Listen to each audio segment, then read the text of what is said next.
What if a single foggy morning in Ukraine rewrote the future of Europe? Picture this. Pokrovsk, a city that has stood on the fault line of war for over a year, has just fallen. After months of grueling combat, Russian forces, aided by an unusually thick blanket of fog, broke through Ukrainian defenses and seized control. The weather, rarely an ally in modern warfare, turned the tide, masking Russian movements, blinding Ukrainian drones, and catching defenders off guard as the city's strategic crossroads slipped away. But Pokrovsk is not just another name on the map. Its sudden capture has already sent shockwaves through Europe's security establishment. Behind closed doors, military planners and politicians are scrambling. How could such a pivotal city fall so abruptly? What does this mean for the fragile alliances and fault lines that hold Europe together? This single moment is now setting off a chain reaction. Unexpected political rifts, hard questions about military preparedness, and a sense of urgency in capitals from Berlin to Brussels. Long-held assumptions about deterrence and defense are being shattered. Security doctrines, once thought settled, are being rewritten in real time. Ignore turning points like this, and you risk waking up to a world where the ground beneath your feet has already shifted. The fate of Pokrovsk is not just a story from the front. It is a warning to anyone who cares about Europe's future stability, its alliances, and its place in a rapidly changing world. To grasp how Pokrovsk became the epicenter of this new geopolitical storm, we need to rewind and trace the events that led to its dramatic fall. Why did so many eyes turn to Pokrovsk in the first place? For more than 1.5 years, Pokrovsk stood as an urban fortress, a key battleground fiercely contested by both Russian and Ukrainian forces. The city's maze of buildings and fortified intersections became the very symbol of the grinding stalemate on the Eastern Front. But everything changed almost overnight. Russian assault groups exploited a dense blanket of fog, which completely neutralized Ukraine's advantage in drone reconnaissance.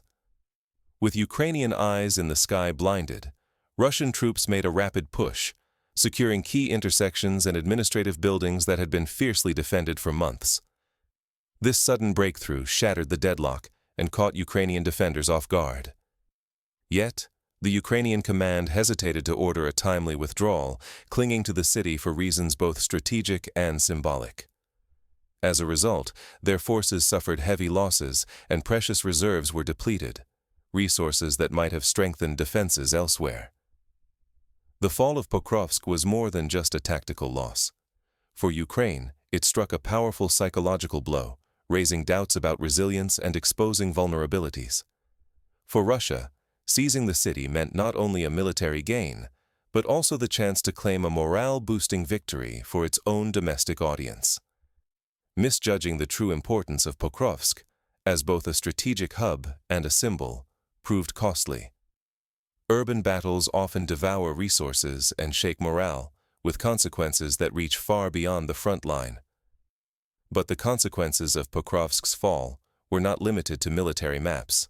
They reverberated across European capitals, exposing deep divisions and triggering swift political reactions.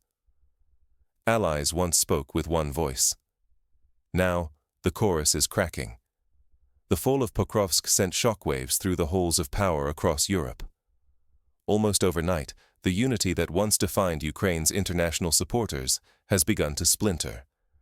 Leaders who previously rallied around a shared vision are now divided, their opinions on the war's direction more polarized than ever. Some, like Turkey and Hungary, are breaking ranks. Ankara's foreign minister argues that the time is right for peace talks, insisting that behind closed doors, quiet diplomacy is gaining momentum. Hungary's Viktor Orban is even more blunt. He openly claims that now is a better moment for Russia and warns that continuing the fighting could only worsen Europe's predicament. But not all are ready to lay down arms. Finland's president insists peace is nowhere on the horizon, citing irreconcilable differences and a battlefield that remains fiercely contested. The European Union's top leadership, meanwhile, seems determined to maintain long-term support for Ukraine, brushing aside mounting dissent from within its own ranks. This fractured chorus is becoming impossible to ignore. Divergent statements from capitals like Helsinki, Budapest, and Ankara lay bare the growing rifts.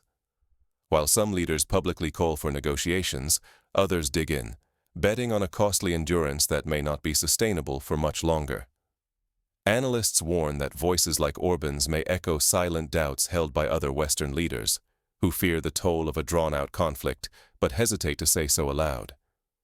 If these divisions deepen, Ukraine could lose vital support just as it faces peril on the battlefield. The stakes are enormous, not just for Ukraine, but for the entire region, as instability threatens to spill across borders and unravel alliances that have underpinned European security for decades. These cracks in unity come at a critical juncture. As Ukraine accelerates its diplomatic push for help and faces fresh setbacks on the ground, the fragile consensus among its supporters grows ever more precarious. Ukraine's leaders now find themselves racing against time, battling not only on the front lines but also in diplomatic corridors. The next chapter reveals Kyiv's bold new strategies and the mixed results of its urgent outreach. Desperate for help, Ukraine faces closed doors and public rebukes. As the front lines erode, Kyiv's search for lifelines in Europe is hitting new turbulence. President Zelensky's recent trip to France sparked controversy before it even began. Several French politicians openly called for the visit to be cancelled, citing ongoing corruption scandals and questioning continued support for Ukraine. The images of Zelensky being publicly rebuffed echoed across European media, highlighting a souring mood among some of Kyiv's oldest partners. In Athens, Ukraine hit another wall. Greece declined Ukraine's urgent request for air defense systems, stating bluntly that its own national security must come first. For Kyiv, this was a painful reminder. Even traditional allies are now recalibrating priorities, wary of depleting their own stocks as threats in the region multiply. Elsewhere, a rare bit of good news: Ukraine managed to secure commitments for gas funding from several European donors. Yet the sums pledged fall short of what is needed to guarantee warmth and electricity for Ukrainian civilians through the winter. The economic lifeline is fragile, leaving millions exposed to severe cold and uncertainty. Beneath these developments, a deeper shift is underway. Skepticism about further military and financial aid to Ukraine is growing louder in European capitals. Lawmakers in Germany, Italy, and beyond are questioning whether ongoing support is sustainable, especially as domestic economic woes mount. In public debates and behind closed doors, calls for restraint and even outright disengagement are gaining traction. Each diplomatic setback compounds the operational vulnerabilities already exposed on Ukraine's battered front lines. As ammunition runs low and battlefield losses mount, the lack of fresh supplies and international backing could tip the balance in Russia's favor. The risk is stark. If Ukraine fails to secure meaningful aid now, it could face a devastating collapse, militarily, economically, and ultimately as a sovereign nation. Meanwhile, behind the scenes, the continent's traditional pacifist powers are quietly making preparations for a far larger and more uncertain future. While Ukraine struggles for support, a quiet revolution is brewing in the heart of Europe, where countries long known for their caution are beginning to rethink everything about defense. Germany, once the poster child for post-war pacifism, is now racing to rearm. So what changed? German Defense Minister Boris Pistorius recently shared a revealing story from his childhood. He spoke about how his mother encouraged him to learn Russian, believing language skills would keep him out of the army. Today, Pistorius stands at the helm of one of the most ambitious military reform efforts in German history, a transformation that marks a radical break from decades of restraint. Berlin has announced plans to dramatically increase troop numbers, setting targets unseen since the Cold War.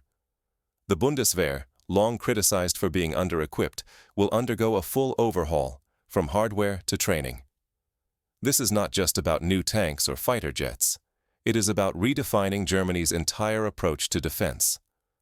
Perhaps most striking is the new requirement for all young men to submit their personal data for potential military service, a measure unseen in generations. While conscription itself has not been reinstated, this move signals a profound societal shift. Women, meanwhile, will be offered voluntary service options, reflecting a broader push for inclusion and readiness. The price tag for these changes is staggering. German defense spending is projected to reach historic highs, joining a wave of European nations dramatically boosting their military budgets. What once seemed politically impossible is now the new normal, as fears of conflict and instability ripple across the continent. These reforms are not happening in a vacuum. They echo growing anxieties about Europe's security architecture and the fragility of old alliances. As Germany, the continent's economic powerhouse, reasserts itself militarily, the balance of power across Europe could tip, raising new questions about peace, prosperity, and national identity. So where does all this leave Europe? In the next section, we'll explore the mounting risks and what you should be watching for as the continent enters uncharted territory. When the first domino falls, will you see the pattern or just the dust? The fall of Pokrovsk was not just another headline from a distant front. It was a trigger, setting off a chain reaction across Europe. Within days, we saw diplomatic walls shake, military doctrines questioned, and the political ground shift beneath the feet of leaders from Berlin to Budapest. Germany, a country once known for caution and restraint, is now openly discussing military reforms once thought unthinkable. European capitals are split. Some are doubling down on support and confrontation, while others are openly urging peace, even if it means new compromises. The unity of alliances and the reliability of old security guarantees are being tested in ways unseen since the end of the Cold War. Why does this matter to you? Because when one city falls, it exposes vulnerabilities that ripple far beyond its borders. The rules of the game are changing at a pace that can leave even the most prepared nations scrambling to adapt. If you are an investor, the risks to markets and supply chains are real, shaped by sudden shifts in military and political strategy. If you are a citizen, you could soon feel the impact on your economy, your safety, or your country's place in the world. The real danger isn't just the loss of territory on a map, it's failing to recognize the pattern while there is still time to act. Those who ignore the early signals may find themselves trapped by the consequences, unable to pivot as new realities emerge. From rising defense budgets to shifting alliances, the dominoes are falling, and each one knocks the next faster than before. So, as the dust settles over Pokrovsk, ask yourself, will you stay ahead of the curve or watch from the sidelines as history accelerates?